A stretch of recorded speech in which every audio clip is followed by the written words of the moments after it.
Vamos ler, a princípio, o versículo de número 12 do Salmo 90. Diz assim a palavra do Senhor: Ensina-nos a contar os nossos dias, para que alcancemos coração sábio. Os irmãos podem também ler, todos juntos, meus irmãos, com bastante alegria, povo de Deus. Ensina-nos a contar os nossos dias, para que alcancemos coração sábio. Meus irmãos amados, estamos passando de fato por dias difíceis, dias em que muitas pessoas estão, como dizemos, como oramos aqui, muitas pessoas estão sofrendo, estão chorando por causa dos seus entes queridos. Terremotos em alguns lugares do mundo, guerras em outro, conflito Rússia, Ucrânia, Taiwan, China, o terremoto na Turquia. Em tantos lugares, o nosso país mesmo, o crime organizado. Em alguns lugares do Brasil morrem tantas pessoas como em contextos de guerra. Fato é que existem muitas explicações bíblicas para estas coisas. Não haveria tempo de mencionarmos, de estudarmos todos esses aspectos somente em uma mensagem. Mas pelo menos uma coisa é importante, e pelo menos para uma coisa, e para a coisa que esse texto aponta, todas essas coisas que estão ocorrendo são importantes. Tudo isso demonstra como a vida humana é breve. Tudo isso atesta como a vida humana é breve. Nas palavras de Paul Washer, um pregador norte-americano, que disse o seguinte: cada óbito, cada cortejo fúnebre, cada túmulo clama ao homem a deixar os cuidados fúteis deste mundo e meditar sobre a eternidade e a preparar-se para encontrar-se com seu Deus. Fato é que a nossa vida é como um sopro, e algumas programações que fazemos não conseguimos cumpri-la da devida maneira, porque não temos em nossas mãos o dia de amanhã. Quantas e quantas pessoas, nesse exato dia em que estamos vivendo, começaram o dia do Senhor, planejando como seria o final do dia, planejando como talvez passaria o almoço com a sua família, até mesmo o prato que iria comer, ou até mesmo a sobremesa que iria desfrutar. Mas nesse exato momento está sendo preparado o ofício fúnebre dessas mesmas pessoas. A Bíblia clama a todo momento que não está nas nossas mãos o dia de amanhã. E este salmo é um dos salmos que fala sobre isso, nos dando alguns ensinamentos preciosos a respeito dessa consideração que devemos fazer, amados. Este salmo é o salmo mais antigo de toda a coleção do Saltério. Dos 5 livros do Salmo, o livro do Salmo faz parte de 5 livros que foram compilados, provavelmente por Esdras, o compilador do livro dos Salmos. Dos 5 livros, dos 150 salmos do Saltério, o Salmo 90 é o salmo mais antigo, pois ele é atribuído a Moisés. Os irmãos podem perceber no título que está em itálico, que é o título que está na Bíblia hebraica, diferentemente do título que está em negrito, que não está na Bíblia hebraica. Esse título é colocado pelo tradutor. Mas o título que está em itálico diz o seguinte: Oração de Moisés, homem de Deus. O salmo mais antigo de todo o Saltério é atribuído a Moisés. Esse salmo constitui uma afirmação solene da eternidade de Deus, em contraste com a brevidade da vida humana. Sabemos que a vida humana é breve, mas sabemos e temos uma noção maior disso quando contrastamos a brevidade da vida humana com a eternidade de Deus. E é isso que esse salmo faz. Por isso, eu quero expor esse salmo para os irmãos e os ensinamentos contidos nele através de 2 perguntas. A primeira pergunta é: por que precisamos aprender a contar os nossos dias? Pois, afinal de contas, é isso que ele está pedindo a Deus, né? Ensina-nos a contar os nossos dias para que alcancemos coração sábio. Então, a primeira pergunta é: por que precisamos aprender a contar os nossos dias? E devemos entender aqui que contar os dias não significa fazer a conta ali, né? Porque isso nós sabemos, até por isso nós sabemos quem são os aniversariantes desse mês e assim por diante. Mas contar os nossos dias aqui é pedir ao Senhor que nos ajude a entender como os nossos dias são breves. Então, este versículo, assim, de uma forma mais explicada, ficaria dessa maneira: nos ajuda a contar os nossos dias. Ou seja, Senhor, nos ajuda a entender como a nossa vida é breve. Como os nossos dias são breves. Essa oração é necessária, e esse pedido por ajuda do Senhor para que nos ajude a contar os nossos dias, ou seja, a entender como a nossa vida é breve, ela é necessária especialmente à luz do que Moisés vai dizer no contexto anterior, até chegar a esse versículo 12. Esse versículo 12 é como uma dobradiça dentro deste salmo, em que o contexto que vem antes dele aponta para a eternidade de Deus e para a brevidade da vida humana, e dá todo sentido para esse pedido que é a dobradiça: Senhor, me ajuda a entender que a vida humana é breve. Vamos observar isso. Versículo 1 e 2. Observem o salmo. Abra sua Bíblia ou observe naquilo que está sendo exposto. Diz o seguinte: Senhor, Tu tens sido o nosso refúgio de geração em geração. Veja que ele usa o termo geração a geração para dar essa ênfase na eternidade de Deus. As gerações passam, as pessoas morrem, as pessoas se vão, e Deus tem sido o nosso refúgio desde sempre. Ele é eterno. Versículo 2: antes que os montes nascessem e se formassem, a terra e o mundo, de eternidade a eternidade, Tu és Deus. Ele sempre foi, antes que tudo existisse. Mesmo quando não havia o cronos, o tempo, Deus é atemporal, já estava fora do tempo, vendo todas as coisas. Mesmo no dia em que nada existia, Deus já existia. Ele nunca nasceu. Nós não conseguimos compreender isso, mas nós sabemos plenamente que isso é verdade. E isso que caracteriza o nosso Deus, o fato dele ser e ter uma característica que nenhum outro ser tem: ele sempre existiu. Houve um dia que você não existia. Houve um dia que nem os anjos existiam.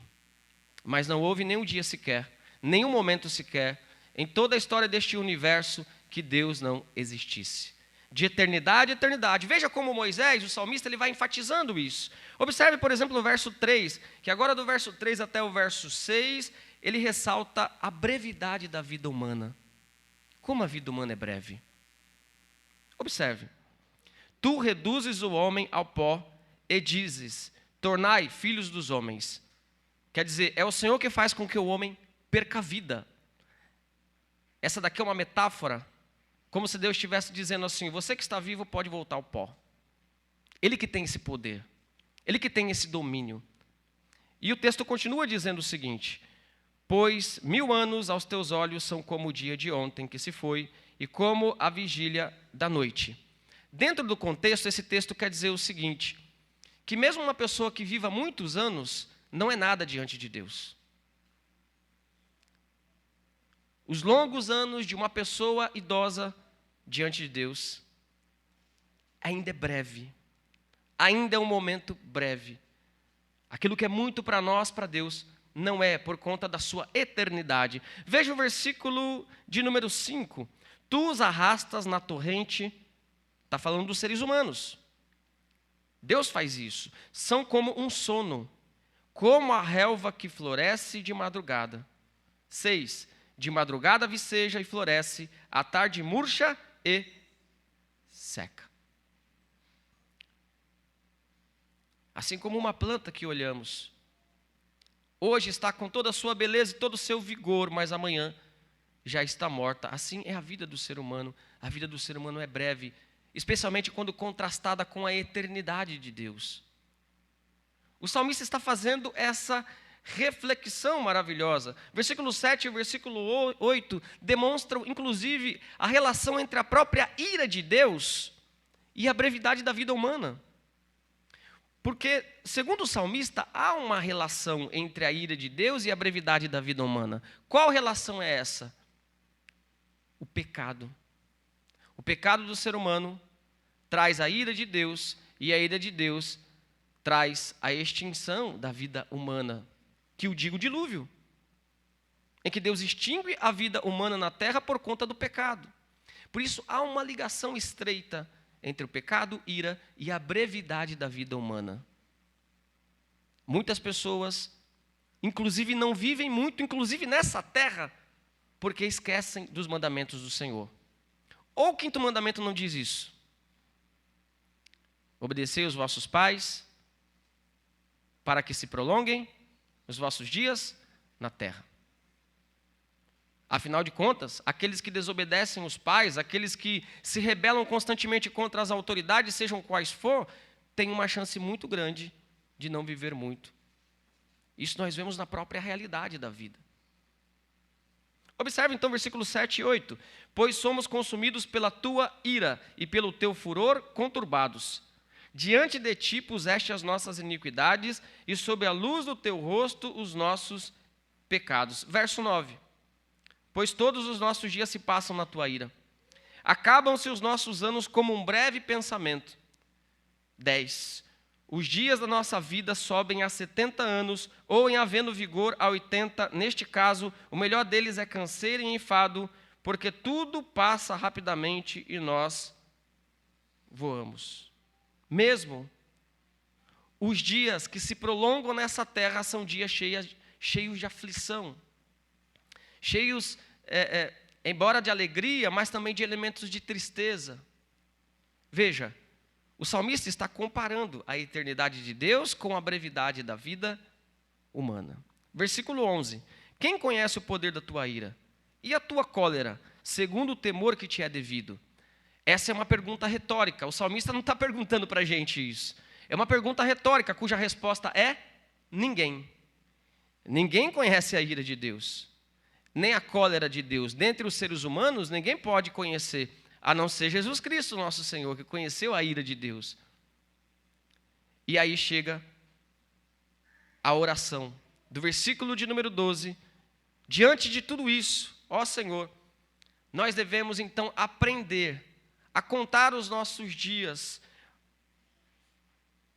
Ou seja, diante da brevidade da vida humana e da eternidade de Deus, nós devemos entender e pedir para Deus que nos ensine a entender que a nossa vida é breve.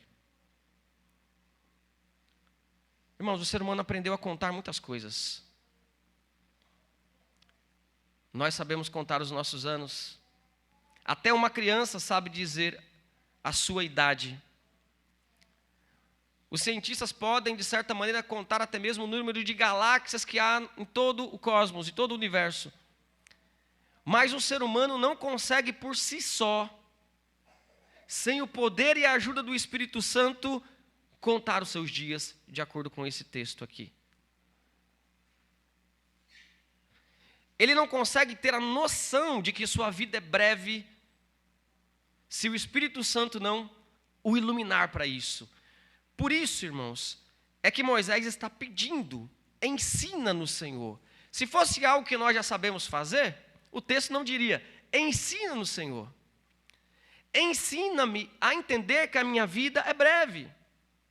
Ensina-me a entender que a minha vida é como a erva do campo. A ideia aqui é ensina-me, pois eu não sei fazer isso. Pois eu tenho a tendência de viver como se eu fosse existir para sempre.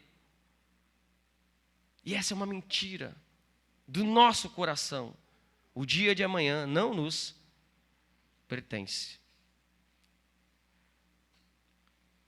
Por que precisamos aprender a contar os nossos dias? Primeiro, então, porque nós não sabemos. Essa é uma graça especial que é derramada sobre os filhos de Deus, dando consciência a essas pessoas para que elas entendam a brevidade de sua vida. E a partir do momento que elas entendem isso, elas vão tomar atitudes que correspondem a esse entendimento.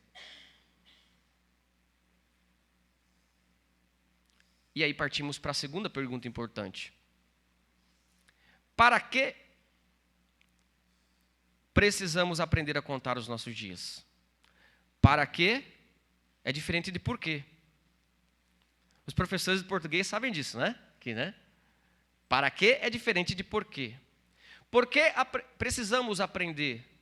Por quê? Porque nós não conseguimos por nós mesmos. Mas para quê? Para que serve isso? Para que serviria um tipo de conhecimento e de entendimento de que a nossa vida é breve? Para quê, irmãos? O texto vai dizer, né? Versículo 12, coloca aí, por favor. Para quê? Para quê? O texto responde: ensina-me a entender como a minha vida é breve, a entender que eu não tenho poder sobre o amanhã, a entender que tu és eterno, mas eu sou como a erva do campo. Ensina-me isso, Senhor, pois eu não sei por mim mesmo. Para quê? Qual o objetivo disso? Para que eu tenha um coração sábio. Em outras palavras, meus irmãos, para que eu seja sábio, para que eu tenha sabedoria. Afinal de contas, o que é uma pessoa sábia? De acordo com esse texto. É a pessoa que sabe fazer muitos cálculos matemáticos? Não. É a pessoa especialista em algum tipo de ciência? Não. Uma pessoa pode não ser nem alfabetizada e ter essa sabedoria do texto. E você ou pode se perguntar: como que entender a brevidade da minha vida pode me tornar uma pessoa sábia? Você quer ver um exemplo? Se você soubesse que você teria só uma semana de vida, você teria as mesmas atitudes que você tem agora? Se você soubesse, você vai ter uma semana de vida, tem uma semana. Você teria e levaria a sua vida da mesma maneira que você está levando agora? Isso significa que a noção da brevidade da vida nos dá novas atitudes, porque a noção da brevidade da vida nos ajuda a priorizar aquilo que é prioritário. Com certeza, se tivéssemos uma semana, nós deixaríamos as coisas efêmeras dessa vida de lado. Quer dizer, se tivermos temor de Deus, né? Porque se não tivermos também, tem gente que fala assim, vou aproveitar a vida aí, né? Eu estou falando de quem tem um pouco de noção. Uma pessoa que tem um pouco de noção, e ela é avisada que tem uma semana de vida, provavelmente ela vai reunir a sua família e vai falar assim, olha, agora eu vou deixar essa semana todinha para eu me dedicar a vocês, porque eu tenho passado a vida sem me preocupar com vocês. Ou ela talvez procuraria até o pastor da igreja, pastor, eu tenho só uma semana. Será que a gente pode resumir os catecúmenos em uma semana? E a gente pode, viu, irmãos? E se você quiser, a gente faz.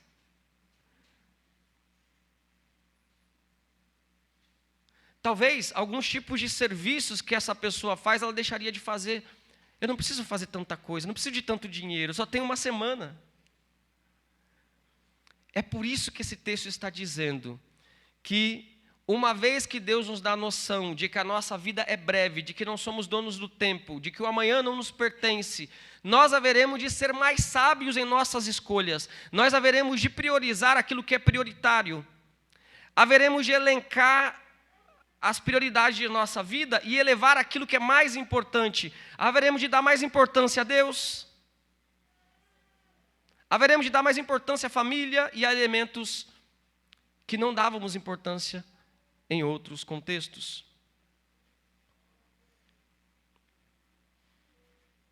Eu disse que esse versículo 12 é uma dobradiça. E os textos que se seguem, versículo 13 em diante, são feitos por alguém que entendeu a brevidade da vida. E ensina-nos a contar os nossos dias, para que tenhamos sabedoria em viver a nossa vida. E a partir do versículo 13 nós vemos essa sabedoria demonstrada, porque olha só o pedido de Moisés. Versículo 13 em diante, depois a dobradiça do versículo 12.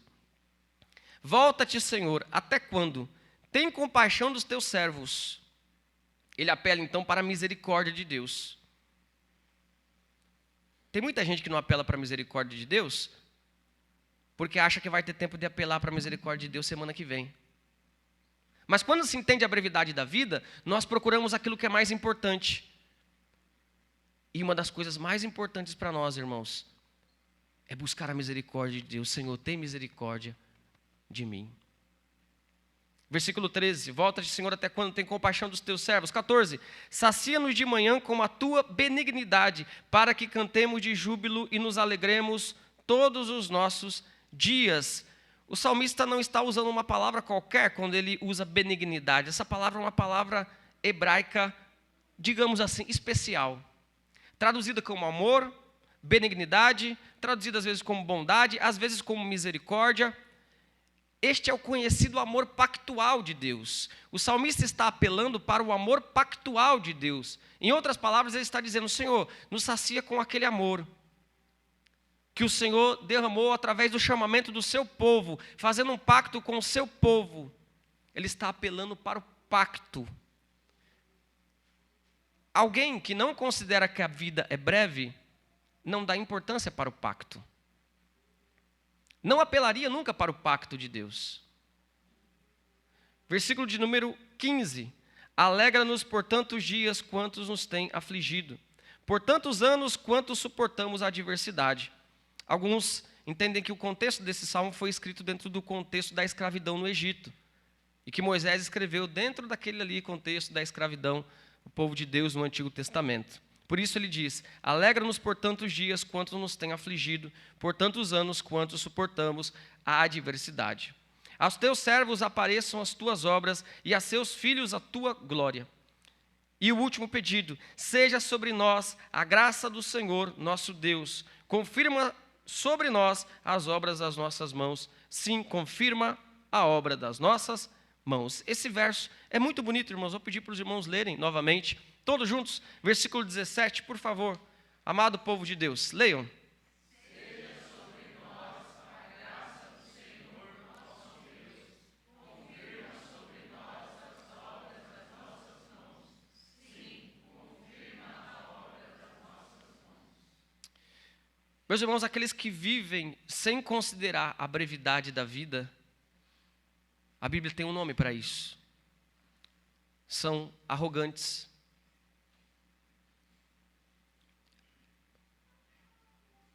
O próprio texto bíblico vai dizer que são tolos e arrogantes aqueles que vivem como se fossem viver para sempre.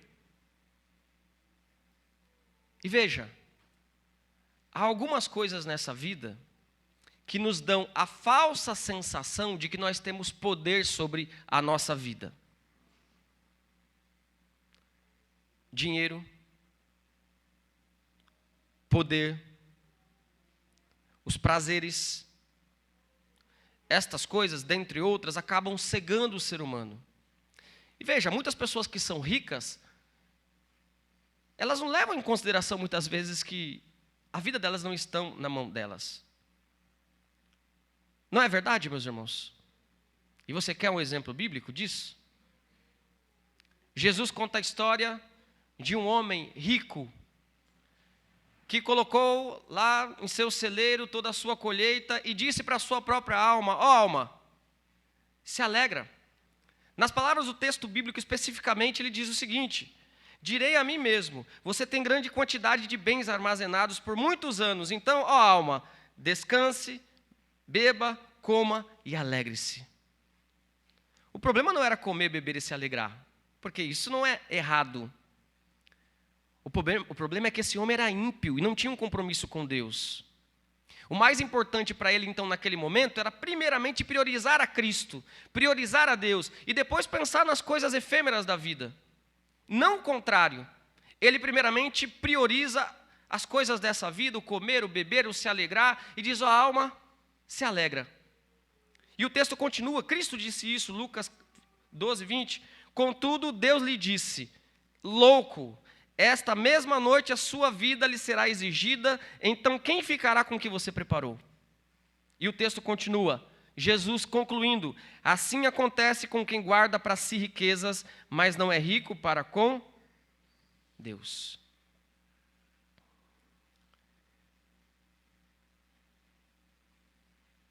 Este homem não pediu a Deus e não aprendeu a contar os seus dias. Por isso ele não teve um coração sábio. Quando nós pedimos a Deus humildemente que nos ajude a entender isso, amados irmãos, através dessa noção da brevidade da nossa vida e da eternidade de Deus, então, nós tomamos as decisões mais acertadas. O que é prioridade para nós hoje? O que não podemos deixar para amanhã? Nós pensamos, que decisão vai mais glorificar a Deus nesse momento? Deixamos as coisas efêmeras para depois, porque depois elas podem ser tratadas. Nós priorizamos aquilo que é prioridade.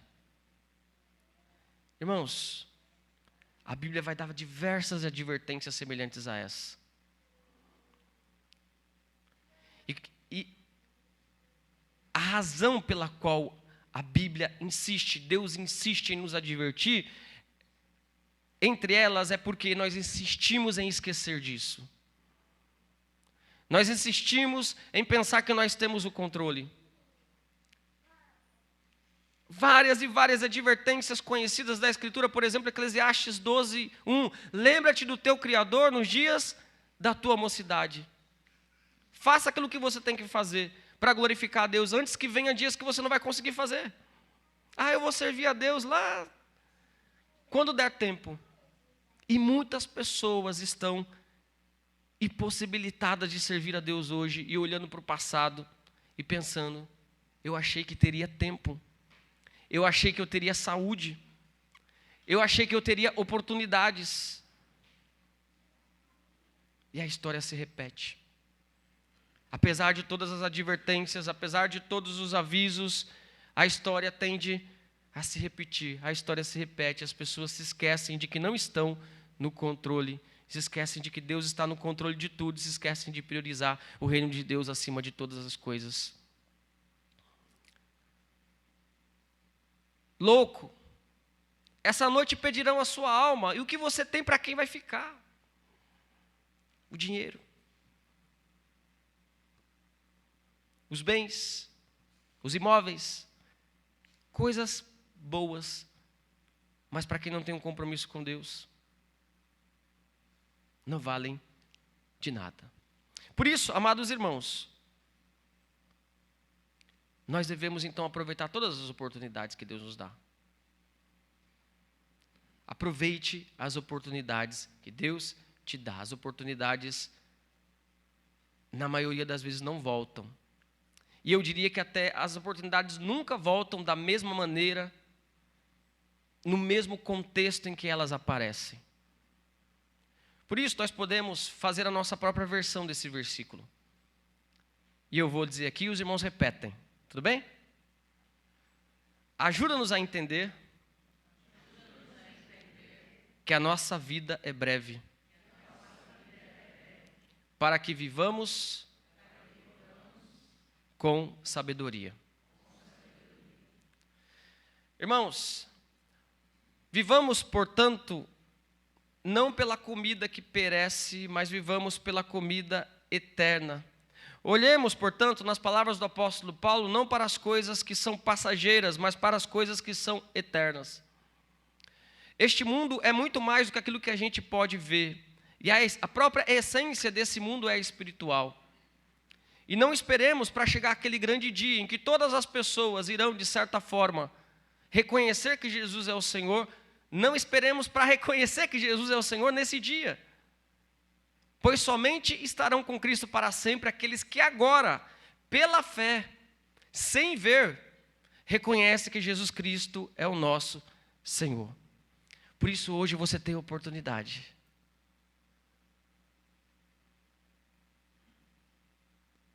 Antes da fundação do mundo, Deus já sabia desse dia aqui. E Deus já sabia que você teria essa oportunidade. Você tem a oportunidade, se você não é cristão, de ter um encontro com Jesus Cristo. Você tem a oportunidade, se você é um cristão, mas está vivendo no pecado, de se retratar com Jesus Cristo agora. De perdoar. Talvez você esteja guardando alguma mágoa em seu coração. Talvez você esteja postergando isso. Não, acho que um dia, daqui a uma semana, daqui a 2 semanas, o ano que vem. Nas férias. Não. Está no teu poder a vida? Está no nosso poder a vida? Não, então nós temos que fazer aquilo que é prioridade agora, irmãos amados. Sirva a Deus. Vocês que são crentes em Cristo Jesus, aproveite enquanto vocês podem. Se há um culto, participe. Quem dirá que teremos oportunidade amanhã? Se há uma oportunidade de servir a Deus na igreja, tem tantas áreas da igreja precisando de serviço. E às vezes as pessoas não servem porque vão deixando para depois. Não tem interesse. E é triste dizer, irmãos, muitas pessoas fariam isso por dinheiro. Simplesmente. Se lhe fosse oferecido um determinado valor para participar de alguma coisa, elas fariam. Elas não dariam nenhuma desculpa de tempo, elas não dariam nenhuma desculpa de programação. Não posso participar, não tenho tempo. Eu tenho outra programação. E se eu te desse R$1.000 para você participar? Opa, eu acho que eu vou arranjar um tempinho. Claro, ninguém vai confessar isso, mas o ser humano é assim. E se isso acontece, se isso pode ser uma realidade, isso é grave. Significa que nós estamos servindo simplesmente a nós mesmos e não a Cristo. Você pode não ter a mesma oportunidade que você tem hoje. Podemos não ter a mesma oportunidade que nós temos hoje. Por isso, finalizando essa mensagem, que Deus te dê sabedoria, que Deus te ensine, ilumine o seu entendimento, para que você entenda que o controle da sua vida não está nas suas mãos. E a partir desse pressuposto, para que você tome decisões sábias, priorize aquilo que é prioridade. Esqueça daquilo que é efêmero. Às vezes você está gastando tempo, energia com coisas que são efêmeras. E o principal, a sua alma, talvez a sua família, coisas mais importantes você está deixando para depois. E eu faço um apelo especial para você, que não é cristão ainda. Se entregue a Jesus Cristo. Se entregue a Jesus Cristo hoje, com todo o seu coração. Eu digo hoje porque, irmãos, esse texto está dizendo que amanhã a gente não sabe. Entregue o seu coração hoje a Jesus Cristo. Coloque um compromisso no seu coração hoje. Como é que eu faço para ser membro da igreja? Vamos participar dos catecúmenos. Não vou participar esse ano, o ano que vem. Meu Deus, nós nem sabemos o que vai acontecer ano que vem. Olha a pandemia, e quem sabia que ia acontecer isso? Se dissessem para nós que ia acontecer isso, a gente duvidaria. E está mais do que provado, meus irmãos, através de todas essas circunstâncias, que nós não temos poder nenhum em nossas mãos. Por isso, faça agora. Entregue-se a Jesus Cristo de todo o seu coração. Aqui está uma comunidade cristã, que foi levantada aqui, não sem razão, para nos dar a oportunidade de aprendermos, de refletirmos, de sararmos as nossas feridas, e de inclusive convivermos com os erros dos nossos irmãos.